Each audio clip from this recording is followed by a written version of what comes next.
REC ticket और superfast train. इस explainer को अंत तक जरूर देखें।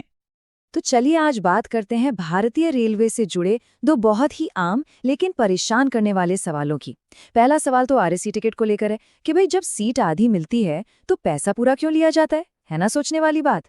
और दूसरा, ये सुपर फास्ट ट्रेनों का क्या चक्कर है, हम एक्स्ट्रा पैसा देते हैं सुपरफास्ट के नाम पर और ट्रेन चलती है पैसेंजर की तरह। अब मजे की बात यह है कि ये सवाल सिर्फ हम और आप नहीं पूछ रहे हैं, अब तो संसद की एक बड़ी कमेटी ने भी रेलवे से यही सवाल किए हैं।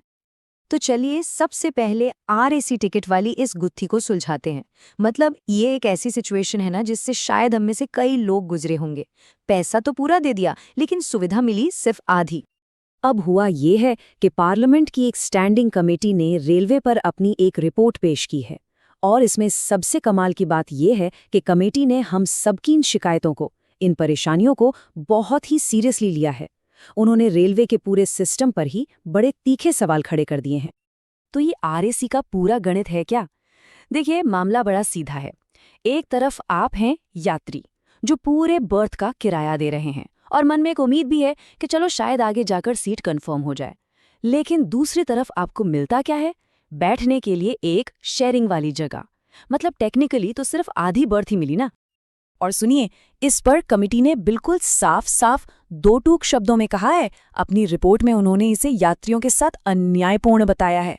उनका लॉजिक भी बड़ा सिंपल है कि भाई जब आप सुविधा पूरी नहीं दे रहे, जब पूरी बर्थ ही नहीं मिल रही, तो फिर पूरा किराया लेना कहाँ का इंसाफ है?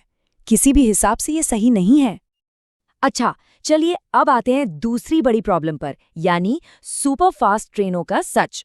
हम सब सोचते हैं कि चलो थोड़े एक्स्ट्रा पैसे दे देते हैं, कम से कम जल्दी तो पहुंच जाएंगे, सफर थोड़ा आरामदायक होगा।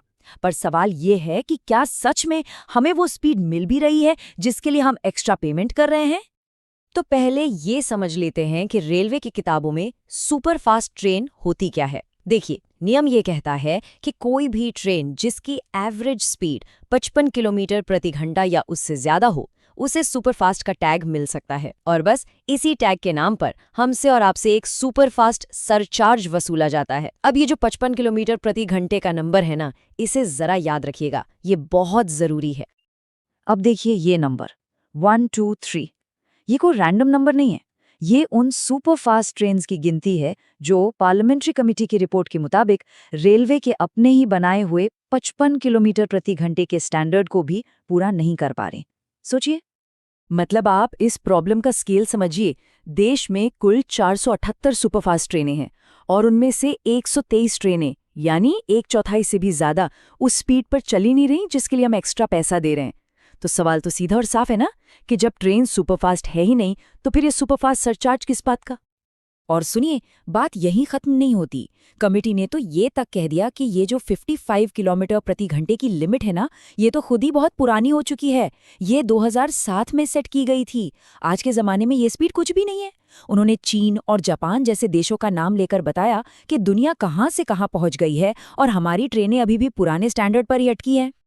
तो ठीक है, प्रॉब्लम्स तो हमने समझ ली, पर अब सवाल उठता है कि इसका सल्यूशन क्या है। और अच्छी बात यह है कि कमेटी ने सिर्फ उंगली नहीं उठाई, बल्कि आगे का रास्ता भी दिखाया है। उन्होंने कुछ बहुत ही ठोस सुझाव दिए हैं।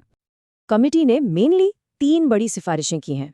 सबसे पहला कि जो आरएसी वाले यात्री हैं, उन्हें जो असुविधा होती है उसके बदले में किराए का कुछ हिस्सा वापस मिलना चाहिए। बिल्कुल लॉजिकल है। दूसरा, ये जो सुपरफास्ट की 55 किलोमीटर वाली स्पीड लिमिट है, इसे रिव्यू करो और आज के हिसाब से बढ़ाओ। और तीसरा, और ये बहुत ज़रूरी है, कि जो ट्रेनें इस स्पीड लिमिट को पूरा नहीं करती, उनसे सुपरफास्ट का टैग और सरचार्ज दोनों के दोनों तुरंत हटा दिए जाएं।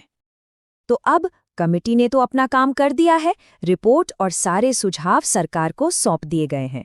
अब देखना यह है, और सबकी नजरें इसी बात पर हैं कि रेलवे मंत्रालय इन पर क्या एक्शन लेता है।